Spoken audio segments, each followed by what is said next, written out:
Em 1 Samuel capítulo 15, versículo 2 e 3, Deus comandou a Saul: assim diz o Senhor dos Exércitos, castigarei Amaleque pelo que fez a Israel, ter se oposto a Israel no caminho, quando este subia do Egito. Vai, pois, agora e fere a Amaleque e destrói totalmente a tudo que tiver, e nada lhe poupes, porém matarás homem e mulher, meninos e crianças de peito, bois e ovelhas, camelos e jumentos.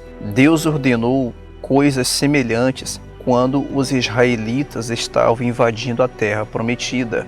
Deuteronômio capítulo 2, versículo 34, capítulo 3, versículo 6, capítulo 20, versículo 16 ao 18. Porque Deus ordenou que os israelitas exterminassem todo um grupo de pessoas, inclusive as mulheres e crianças.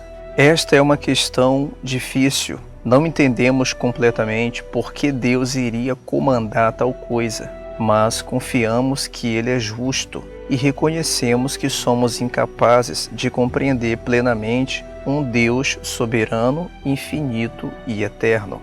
Quando olhamos para questões difíceis como esta, é preciso lembrar que seus caminhos são mais altos que os nossos caminhos e seus pensamentos são mais altos do que os nossos pensamentos. Isaías capítulo 55, versículo 9, Romanos 11, versículo 33 ao 36. Temos de estar dispostos a confiar em Deus e a ter fé nele, mesmo quando não compreendemos os seus caminhos. Ao contrário de nós, Deus conhece o futuro. Deus sabia quais seriam os resultados se Israel não erradicasse completamente os amalequitas. Se Israel não cumprisse as ordens de Deus, os amalequitas voltariam a incomodá-los no futuro. Saul disse ter matado a todos, menos o rei amalequita, Agag. 1 Samuel capítulo 15, versículo 20. Obviamente, ele estava mentindo. Apenas 2 décadas mais tarde, havia amalequitas suficientes para levar Davi e as famílias de seus homens em cativeiro. 1 Samuel 30, versículo 1 e 2. Depois de Davi e seus homens terem atacado os amalequitas e resgatado as suas famílias, 400 amalequitas escaparam. Se Saul tivesse cumprido o que Deus lhe havia ordenado, isto nunca teria ocorrido. Várias centenas de anos mais tarde, um descendente de Agag, Amã, tentou fazer com que todo o povo judeu fosse exterminado. Veja no livro de Ester. Então, a obediência incompleta de Saul quase resultou na destruição de Israel. Deus sabia que isso ia acontecer. Então ele ordenou o extermínio dos amalequitas antes disso.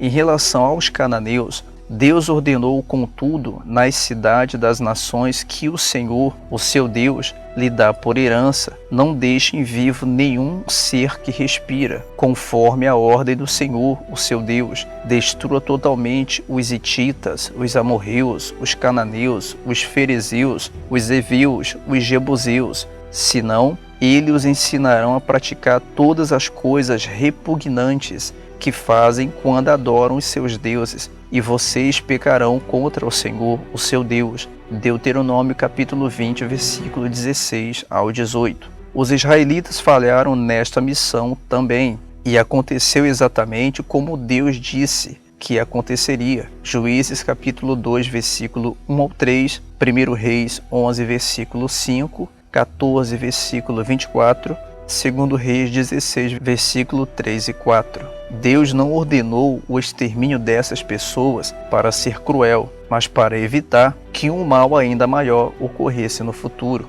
Provavelmente a parte mais difícil destes comandos de Deus é que ele ordenou a morte de crianças e bebês também. Por que Deus ordenaria a morte de crianças inocentes? Primeiro, as crianças não são inocentes. Salmos 51, versículo 5, 58, versículo 3. Segundo, essas crianças provavelmente teriam crescido como adeptas das religiões e práticas perversas dos seus pais. Terceiro, ao acabar com suas vidas, quando ainda pequenas, Deus lhe permitiu ter a entrada ao céu. Acreditamos fortemente que todas as crianças que morrem são aceitas no céu pela graça e misericórdia de Deus.